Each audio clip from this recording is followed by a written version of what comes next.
Tales from the Archives, Volume 2. The official anthology of the Ministry of Peculiar Occurrences. A Trick of Strong Imagination by Alison Grower.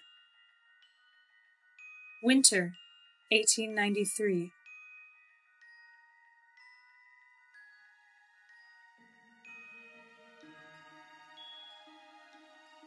She kicked again, and the wind rushed in her ears.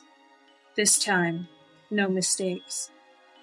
The trapeze lifted her up, and she tucked her knees in and she flew. Her stomach lurched, her vision blurred. She was up, higher than she had ever been. She straightened out as soon as she felt herself fall. No, Alita, not yet!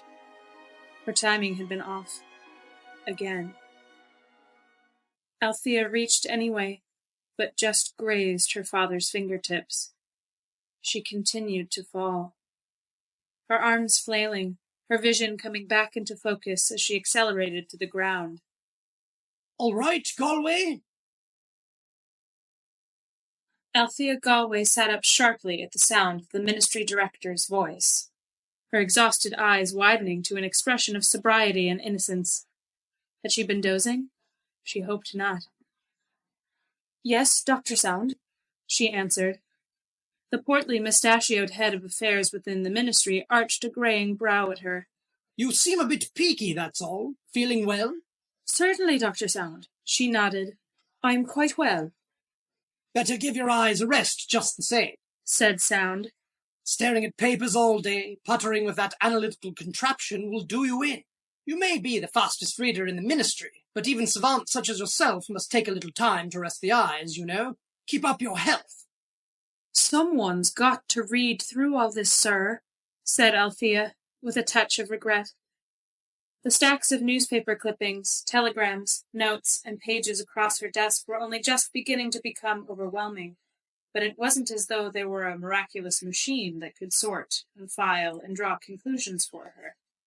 There was the analytical engine in the archives, but of course it had other duties. Besides, she would have to set up appointments with the archivist, and it had also been told that he was rather particular when it came to his domain within the dungeon. Were there such a machine to do this kind of fact-checking and note-taking? Certainly it would take less time, but Althea would be out of a job. I insist, said Sound. Go have a walk. Take off early, if you will. The fresh air will do you wonders, I'm sure. It may be the dead of winter, but a constitutional always does right by me. Althea pressed her lips together and nodded reluctantly. Sound smiled affably and continued on past her towards the lift to his office. The other agents were carrying on as usual, careless and bold, as was only to be expected of agents of their caliber. It was painfully clear to Althea that they were deeply unsuited to a sedentary office life, and that their true talents lay elsewhere. This was what made them field agents. When she started at the ministry, Althea had actually preferred the quiet security of being indoors, fetching tea, filing paperwork. It was the polar opposite of her childhood experience, traveling with her parents' sideshow, performing for crowds and keeping secrets within the family. The longer she stayed at the ministry, however, the more she felt that she wanted to be out there, making a difference for the good of the empire, rather than sifting through memorandums and newspapers day after day. Be that as it may, it was certainly not her place to voice these longings, and so she never had. With a begrudging sigh, Althea slid the paper clippings on her current assignment into a folio labeled Declared Missing Artifacts, England, 1893. It was straightforward enough, but it was beginning to be something of a bother. Each reported missing object was classified as either mundane or arcane, based on the ministry's current files. The missing mundane pieces were left to the local authorities, but anything which came up as arcane was to be investigated by the ministry personnel, and either confiscated or destroyed before falling into the wrong hands for too long. That was the ministry's duty, after all, to protect the empire from the strange, unusual, and even sinister. It wasn't called the Ministry of Peculiar Occurrences for nothing. Still, this particular assignment drove the monotony of her job to roost, and she could feel both her resolve and her patience wane. Althea gathered her hat, coat, and gloves on her way out of the offices, and left through the ministry's front door, which was disguised as Miggin's Antiquities, finest imports from the Empire. It was a brisk and cool afternoon in early December, bright but cloudy, and Althea longed for the warm breezes of summer as she bundled up and ventured forth in search of a chestnut vendor. The tediousness of the research and the sleeplessness she had experienced lately were muddying her thoughts. She hoped the suggested walk and some warm chestnuts would do the trick. She stopped to buy the nuts from a girl about half her own age, young and thin, as a kind of appreciation for being fortunate to have a job and a roof over her head. She always tried to buy from the girls who were less fortunate. The chestnuts were warm in her gloved hands, and their fragrance calmed her as she walked. She glanced at the headlines on the fresh pile of papers as she passed the newsboy's corner, and paused. Her current charge at the ministry was to track and classify missing artifacts and valuables, but to break the tediousness, she found herself collating the data, someone else's job, and discerning a pattern. These recent unexplained thefts were particularly of interest. Across the countryside, items of great value had gone missing, despite locked doors, locked windows, watchful servants, and other various security measures. Oi, The young boy barked. if you want to be reading it, a penny, if you please. Enterprising lad, Althea thought, as she exchanged coin for paper. Her eyes read testimony she knew by heart, this time the unexplained theft occurring in Essex. The missing item from today's headline was an antique vase, said to have been once blessed by some holy man from the Far East to bring good fortune to the owner, and was a prize in the collection of— Flower for ya? heard a voice nearby, interrupting Althea's reading. Flower for ya, miss? She winced at the sudden intrusion of personal space and glanced at the voice's owner. No, thank you, she barely whispered, and attempted to walk on by. The old woman, or was it a man, persisted, lurching after her with a stooped, unsteady gait. Flower for ya? The hunched creature repeated in a low rasp, gentle but insistent. Nice flower, nice lady. Good luck, flower. Thank you, but no, replied Althea, and tried to change directions abruptly. The beggar was directly in front of her now, waving a white rose at her, face concealed mostly by hood and scarf. Go on, miss. Good luck, flower, cooed the stranger. Althea felt trapped. Whenever one was approached by a street person in this manner, it usually meant there was pickpocketing taking place. But here she stood, facing the beggar, apart from the rest of the walking crowd. She hesitated a moment more, and then reluctantly reached out to accept the pale blossom. As she touched it, the beggar jerked his hands back, and the flower vanished, leaving a white dove in its place to flutter a moment anxiously before flying away. In spite of herself, Althea was surprised and somewhat astonished. She looked immediately to the beggar, but there was no one there. Of course. Pressed into her hand as consolation for the flower turned into a bird was a flyer advertising the presence of the Circus Salvatore, recently arrived in London from a national tour of Great Britain. The flyer was beautifully drawn and spoke of feats of daring and extraordinary animals, and most interesting of all, presentations of magic so astounding you will dream of it all your life. She wanted to crumple the flyer and get rid of it, nostalgia already stirring in the back of her mind as she thought of her parents, her brothers, her cousins, the Galloway family sideshow that had taken her across Europe, and even America, in which she had spent so much time now in England trying to forget, even going so far as to change her name. But she couldn't stop looking at it. There was something about the words on the flyer, and of course the unusual way in which it had been delivered to her, that caught her attention. Having been something of a magician herself in her childhood, she had an eye for prestidigitation and sleight of hand, and that was the smoothest transfiguration of flower to bird she'd ever seen. She glanced at the flyer again. If she left now, she'd be a little early for the 6 o'clock show. Dr. Sound did want her to take some time for herself, didn't he?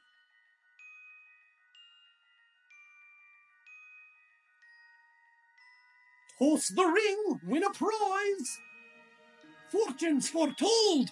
Avoid future disasters! Gain fame and glory!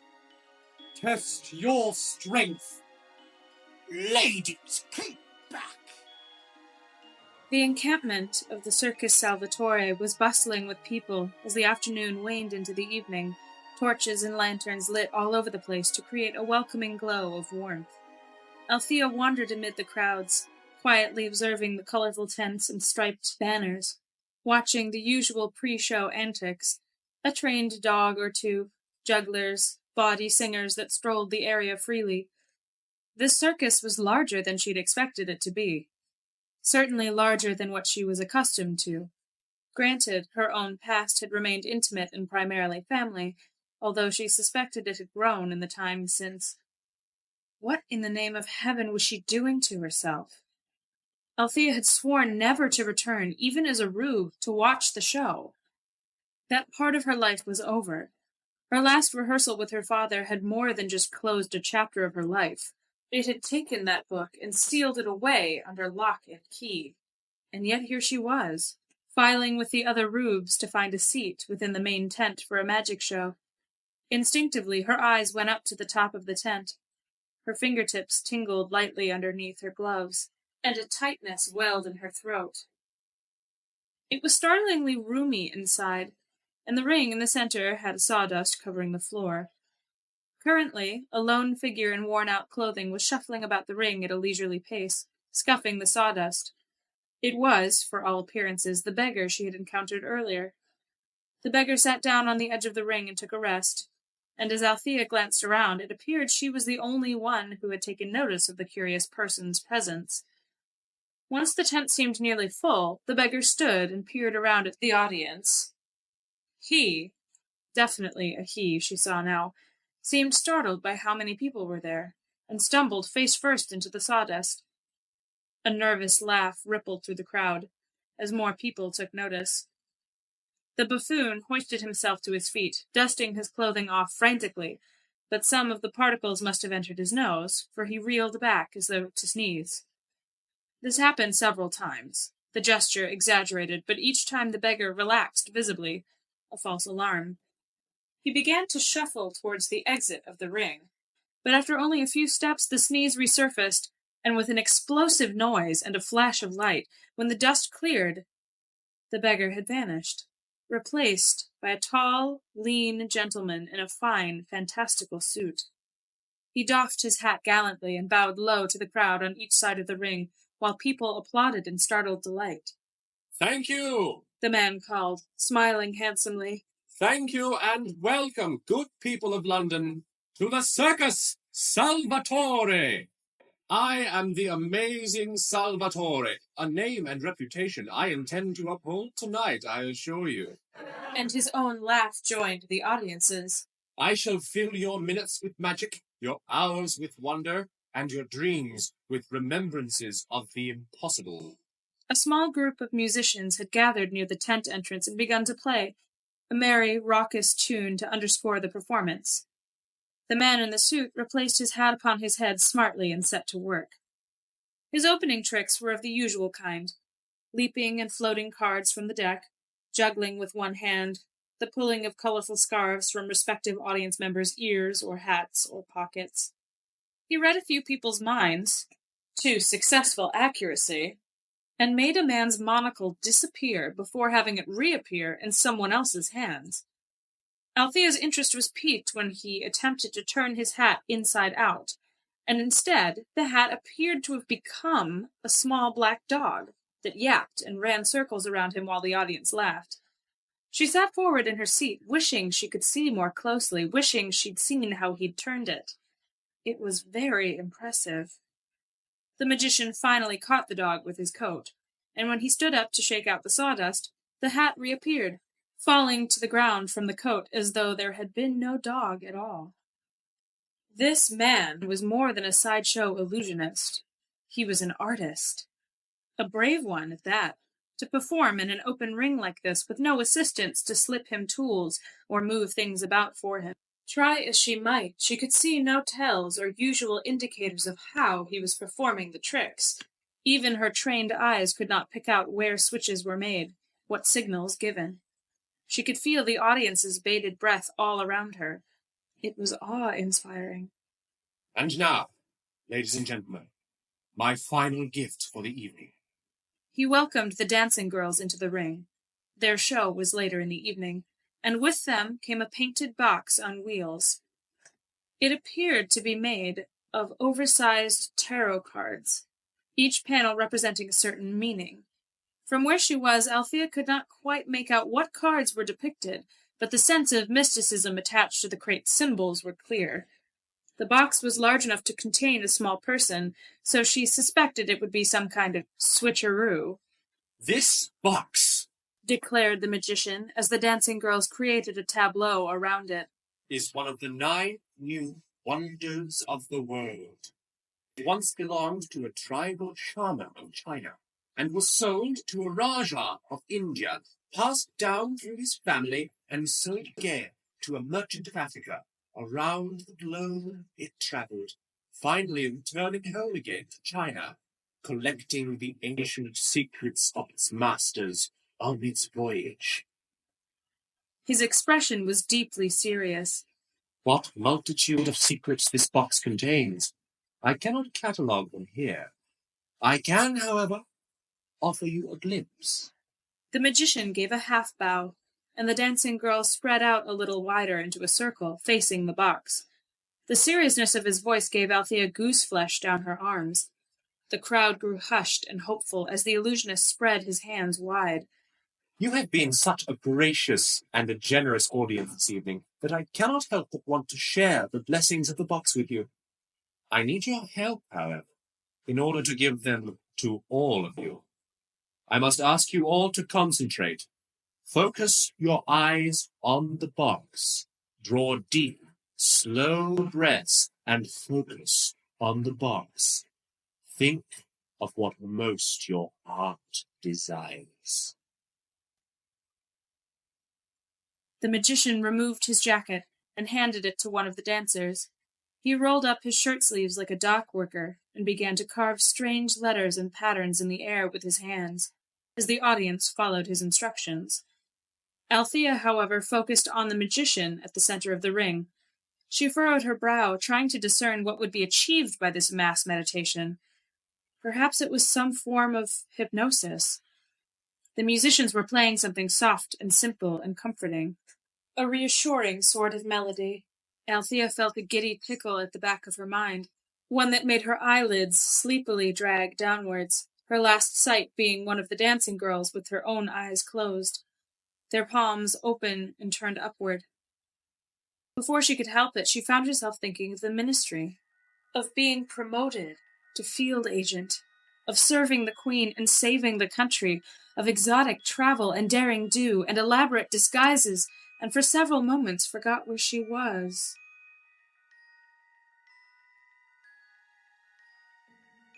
She opened her eyes suddenly, having dozed off, and shivered, suddenly cold. She was seated on a bench, facing the open area in the midst of the circus tents where the jugglers practiced and the clowns chattered away at one another. The crowds had lessened considerably since the afternoon, and the theatrical torches used to decorate the area were beginning to burn down, casting long shadows. Althea sat up straighter. Hadn't she just been inside the tent? The magic show. She'd been watching the magic show, hadn't she? Or had she perhaps just been thinking about it, remembering it, and had dozed off on the bench after the performance? She couldn't decide. She touched her forehead with a gloved hand, feeling a slight ache. How long had she slept?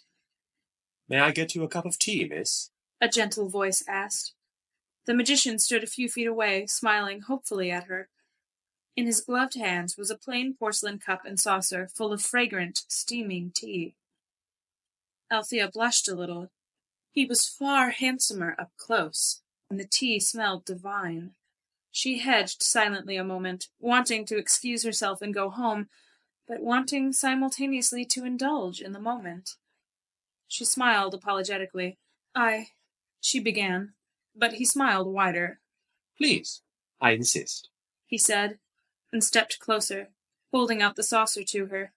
Delicately, she accepted it. "That's very kind of you," she said, looking up at him. The magician smiled cheerfully and reached into one of his coat pockets. Not at all, he replied, producing another cup and saucer from a pocket already full of what appeared to be piping hot tea. Althea stared. He raised his cup in salute. I'm just pleased to see you came to the show. Althea blinked and recalled that this impressive man had been the beggar with the flower earlier that day. It seemed years ago now. She blew softly on her tea to cool it. "It was kind of you to invite me," she replied shyly. "I hope I wasn't rude." Hardly, my dear, hardly. It is I who should apologize. I do not mean to seem as though I am following you about. When I saw you this afternoon, you seemed quite down, and I thought a sleight of hand might cheer you. When I saw you in the audience, I thought I'd introduce myself. His voice was much gentler and younger now that he wasn't putting on a show for a crowd, Althea noticed.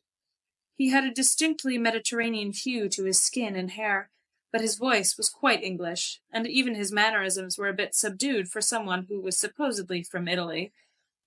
He was charming without meaning to be, and Althea liked him. "It's a pleasure to meet you, signore," she murmured politely. He laughed brightly at this. No, please. He corrected her. Not signore. My father was signore, and my grandfather, not me. He gave her a rakish wink as he added, My name isn't really Salvatore, either. That was my father's name, and it stuck with the circus. My mother was English, so don't be fooled. I'm Enzo. He finished with a smile. "Enzo," she repeated, somewhat dubiously. Well, He amended. Lorenzo, but Enzo to my friends. She smiled a little at this, and thought what an interesting coincidence it was that he was born into a circus way as she had been. She sipped the tea and looked away from him so as not to stare. "It was a marvellous show," she told him. "I'm glad I came." So am I. Agreed Enzo, as she took another sip. She glanced at him sideways. He seemed to blush and sputter a moment. I'm glad you liked the show. Of course. He stammered. "Does the circus travel a great deal?" she asked. The flyer mentioned a national tour. Enzo nodded enthusiastically. Oh, yes, indeed. All over the place we've been. Seen plenty of wonderful things and met interesting people. Do you like to travel? She raised her eyebrows at him, and he stammered again. That is, you aren't from London originally, are you? She shook her head. "I was born in Ireland," she told him, surprised to find herself sharing that. Best stick to vague details, knowing how circus folk loved to gossip. She looked up at him, masking her thoughts with a pleasant expression. "But I don't remember it at all. Lived here my whole life. I'd love to see the world, though." Still have your accent, though, he said appreciatively, and she felt her cheeks warm. Don't look like that, he said. I like it. And don't trouble yourself about seeing the world. You're young yet. You'll get your chance to see everything in the world, if you want it enough. She took a sip of her tea. "I doubt it." A young, lovely, smart creature such as yourself could do anything she pleases, Enzo declared gallantly. Althea looked at him in surprise, and saw him blush for certain now. "You don't know a thing about me," she told him. I know a little about you, if only just from speaking to you these short minutes. I know that you are young from your stature and apparent health. I know that you are lovely from your looks and your gentle modesty. I know that you are smart, for you are aware of yourself, and are not content with your current situation. Your desire to travel betrays you there, I'm afraid. Althea looked amazed, and could not speak. She instead turned her attention to the tea. I should very much like it, Enzo began hopefully, if you'd come back to the circus again. We have a few more shows before we depart for our next venues, and if it's not too inconvenient, I should like to see you again. So he was flirting with her. His offstage manner was much more timid than that of his onstage persona, and he was nothing but kind and polite. She did not know what to say at first, but after a few moments she gave him a faint smile. "I might find myself some time to come back tomorrow," she said slowly. "When does the circus depart?" When I say it does. replied Enzo merrily.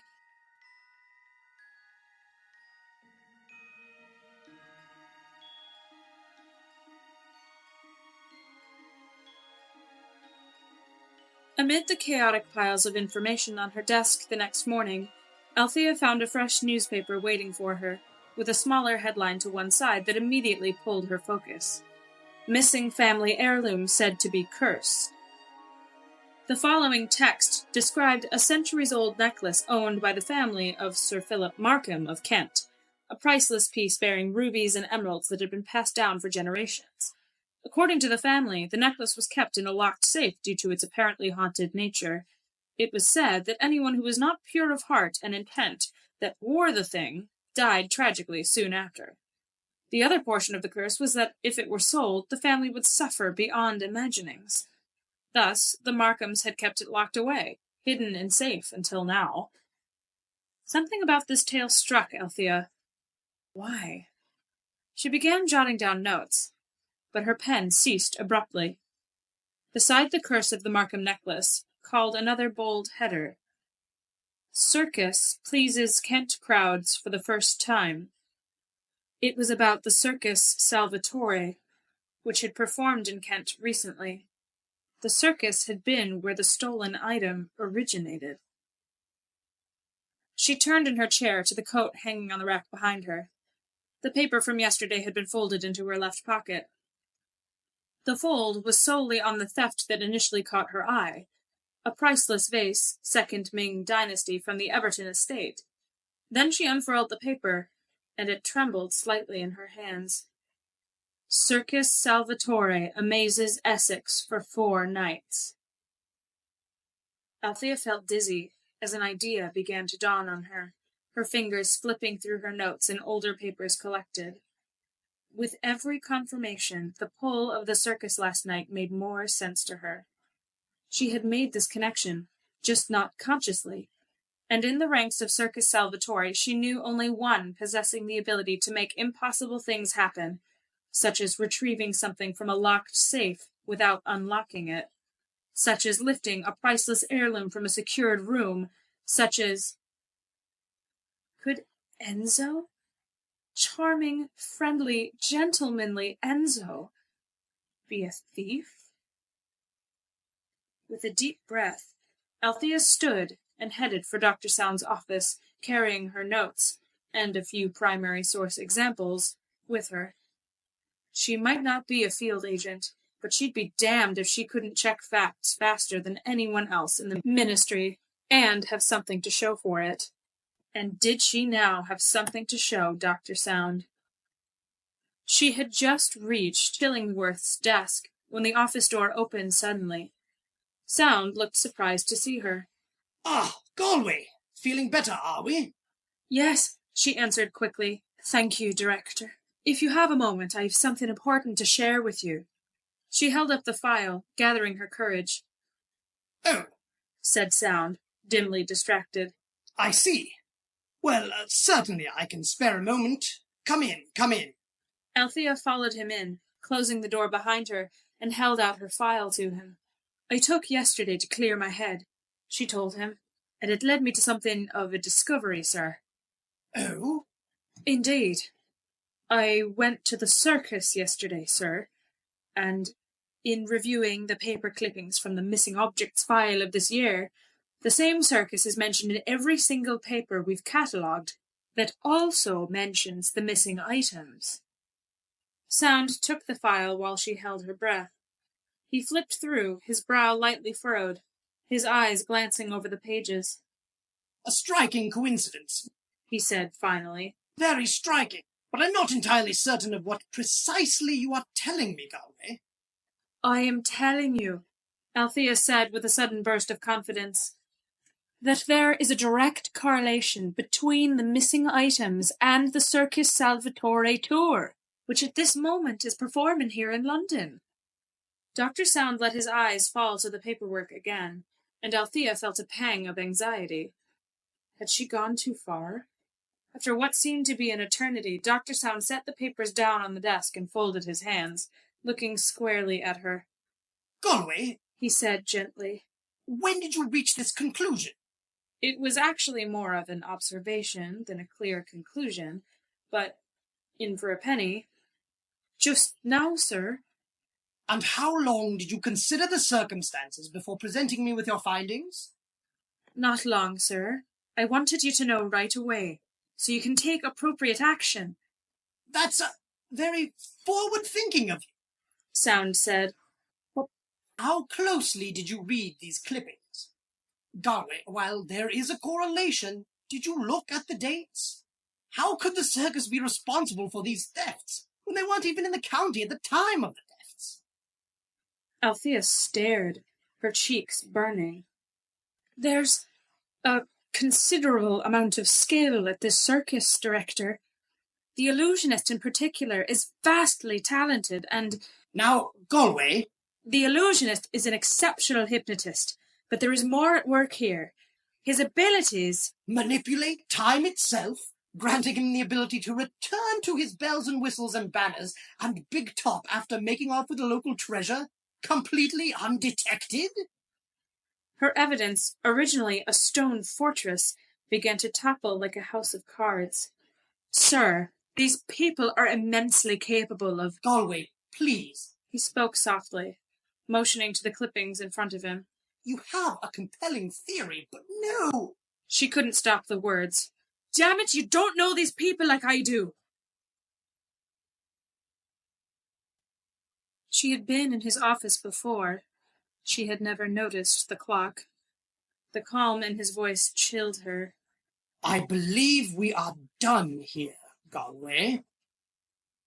Althea gave a tiny, quick curtsy, but stopped just short of the door when the director addressed her.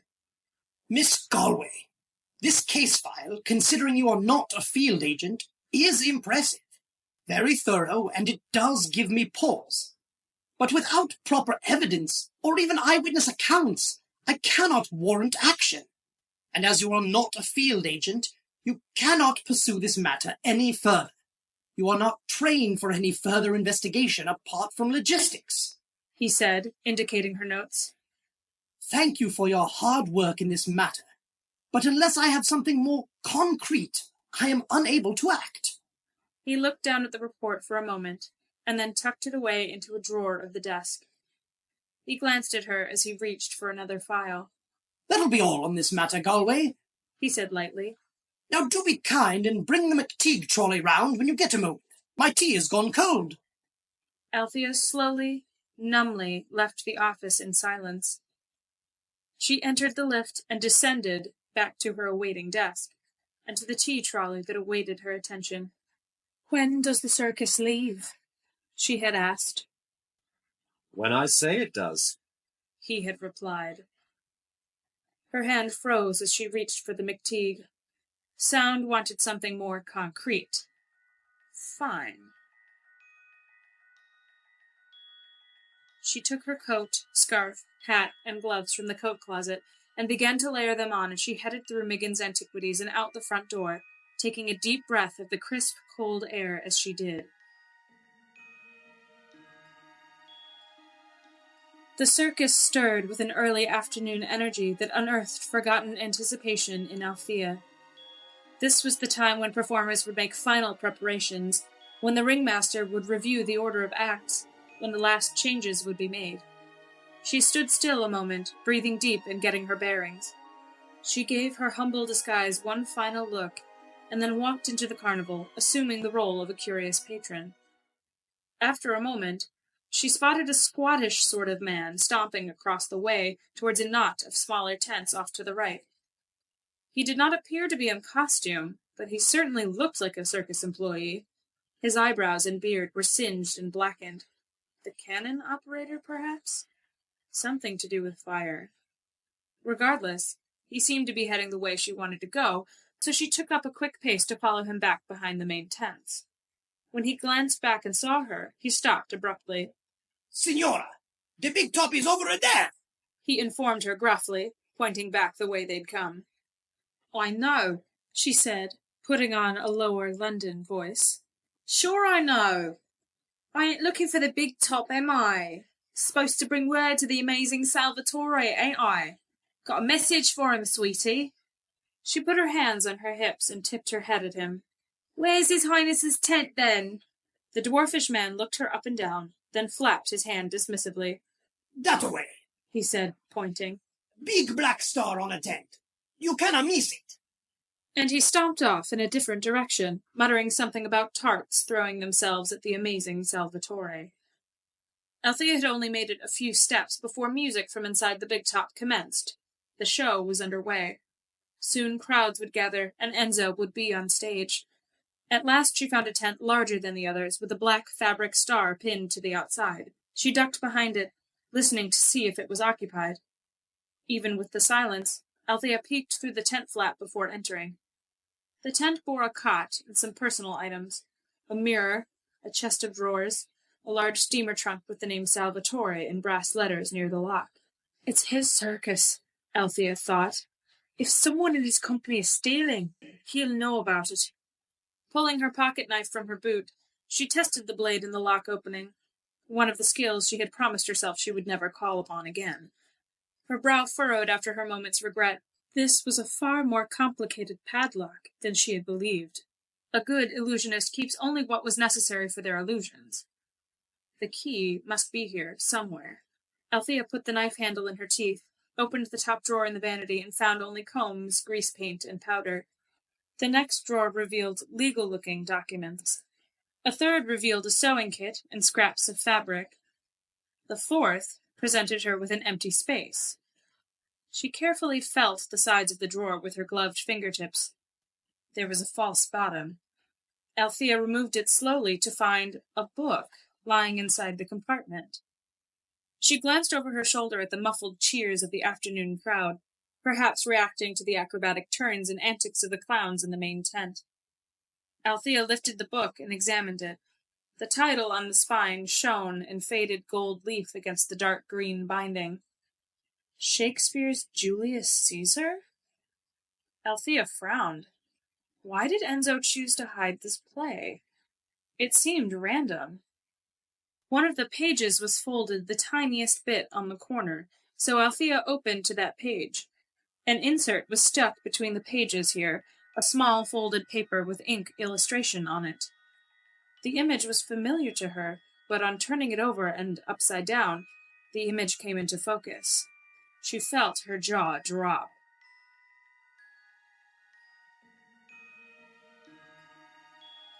She remembered this seal in her orientation with the ministry.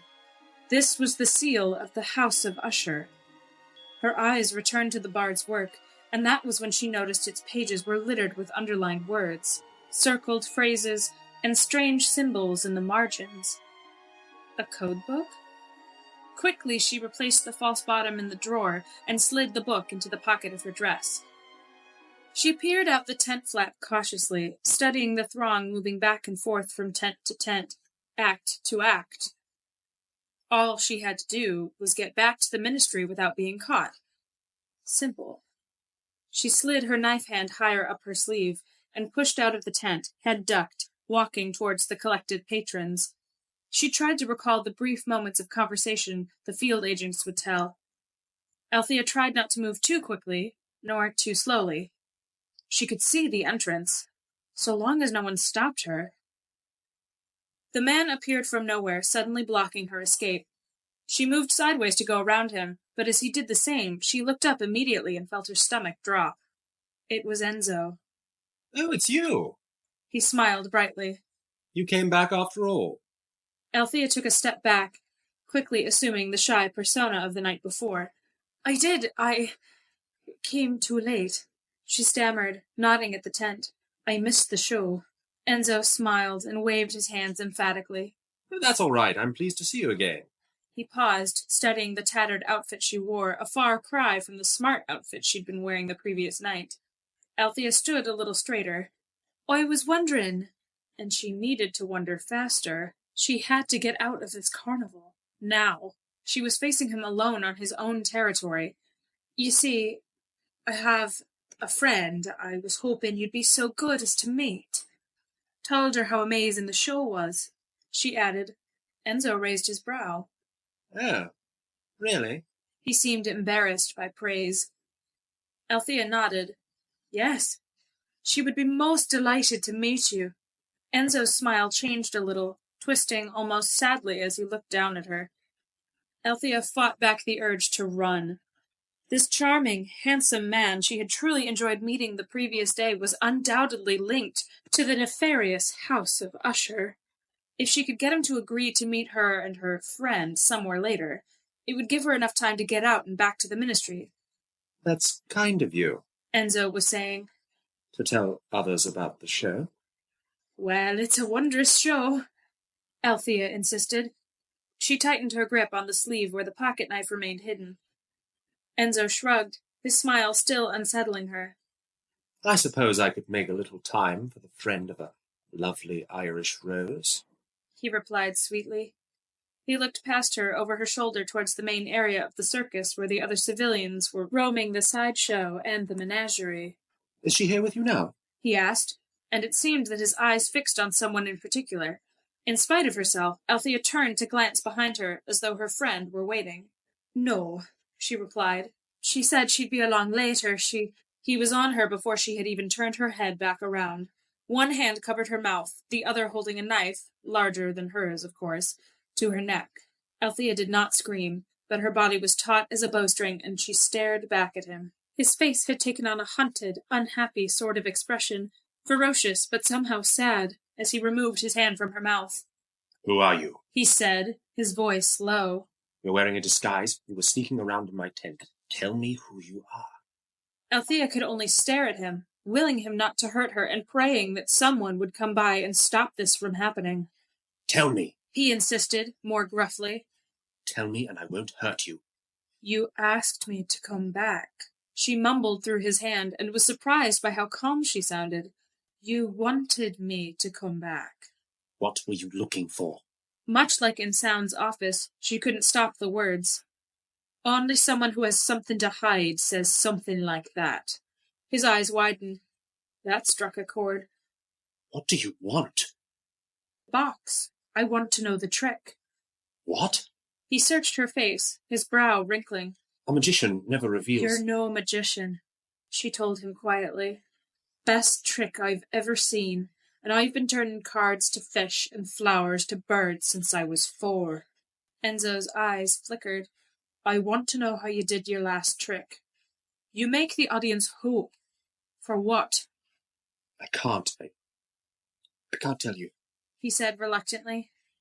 Even if you're a fellow illusionist. You might want to tell me, said Althea, not simply because I really want to know, but also because I've a knife too, and it's resting on your codpiece. His eyes shot wide in surprise as Althea pressed her blade against him.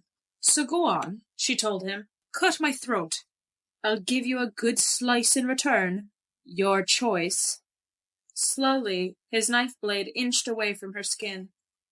Hers did not leave the fabric of his trousers. He inclined his head slightly, arching an eyebrow. Althea took a breath, and then stepped away. The box, he began. Then he shook his head and started again. Its history is hardly a tale of fantasy. It has been around the world, feeding on psycho-etheric waves. The breathing and wishing and all that is just focus, like meditation. It charges the box. And what does it do with the energy? Althea asked, shifting the little knife in her hand. You're not a copper, are you? No, she said, tipping her head back. I'm the one asking the questions. You say the box feeds on psycho-etheric waves. The box stores it.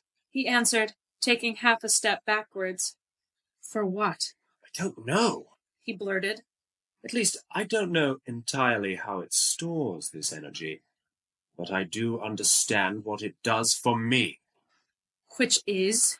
She asked, and just like that he vanished, his form scattering before her like dandelion seeds catching a strong summer's breeze.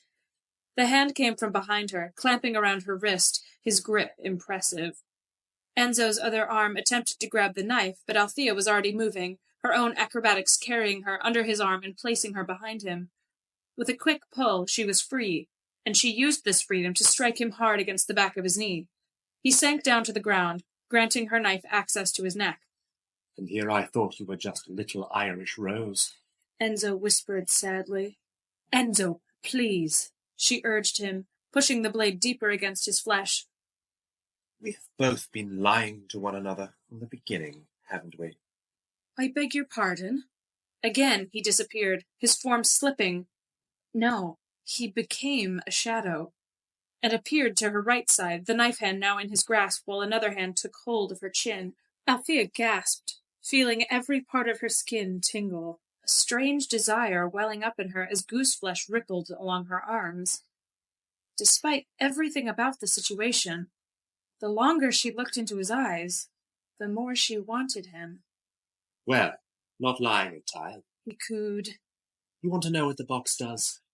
It records memories, secrets, desires, and then allows me access to them. You want to make such a good impression on your superiors at... His words faded, and his eyes flared with a strange emerald glow. Really? You are a woman of many secrets, aren't you? His smile was no longer charming. Let's see what else I discover the deeper I go. Althea's eyes widened, her free hand lightly wrapping the copy of Julius Caesar in her pocket. Et tu, Brute? A brilliant white light silently enveloped her, and she felt herself fall.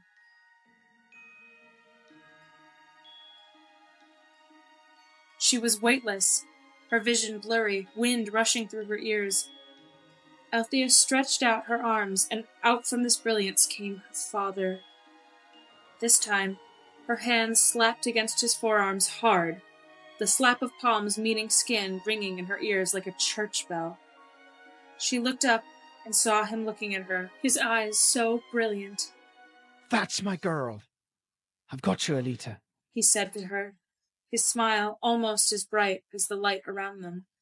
I've got you. Then the light receded, and looming over her, his arms wrapped around her as men and women gathered around them both.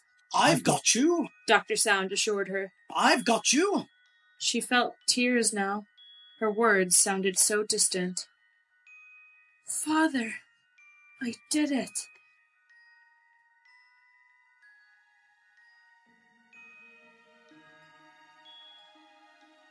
Althea sat in Sound's office, the clock continuing to count the seconds as he reviewed her full account of the events. It had been 2 days since the incident at the circus, and she was still dazed. She remained exhausted, the nervousness and anxiety regarding Sound's approval coupled with the strange illusion of making the catch with her father haunting her. Too much had happened too quickly. The emotional drain presently gave her an appearance of being quite calm. Interesting design, that device Axelrod used at the circus. First field test, he tells me now.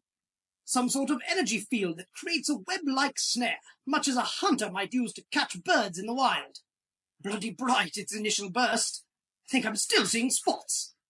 Yes, sir, she muttered. I appreciate your patience on this, Galway. Quite a bit of business you have cropped up this week, as I'm sure you're partly aware, he said cheerily. But I did want to speak to you about your report. Althea finally met his gaze. Her skin prickled with heat as he continued. This crate that... Dr. Sound flipped several sheets forward and nodded. Feeds on psychoetheric waves under the direction of a symbiote has proven to possess quite the find. So has that codebook. Our archivist has been happy as Larry. Althea nodded, idly wondering who Larry was. Perhaps a new partner for the archivist? He looked up, interlocking his fingers. Now, I know when we spoke last, I reminded you that you were not a field agent, and I am confident you understood me well in that matter. In spite of my prior warnings, you did bring this connection to my attention and, in the field, showed remarkable instincts and significant courage. He cleared his throat. Of course, there is something to be said about the luck of the Irish. Althea stared at him, her tired brain having a hard time keeping up with him. What was he saying? Exceptional work. He closed the case file. You start training on Monday. She blinked. Training? For what? Deep cover, Galway, if you accept the position. We have reason to believe the House of Usher is planning something in China. In this operation, you will be our eyes and ears. Your extraordinary ability to recall and synthesize information will do you credit in researching this mission, and your clear flair for theatrics will be useful as well. Althea felt her breath catch in her throat as Sound handed her a thick folio of papers. You have a considerable amount of studying to do. This, Althea Galway, is an engineer's apprentice on the airship Guy Fawkes. To play a Clankerton, you'll have to learn the ins and outs of airship engineering. Better get started, don't you think?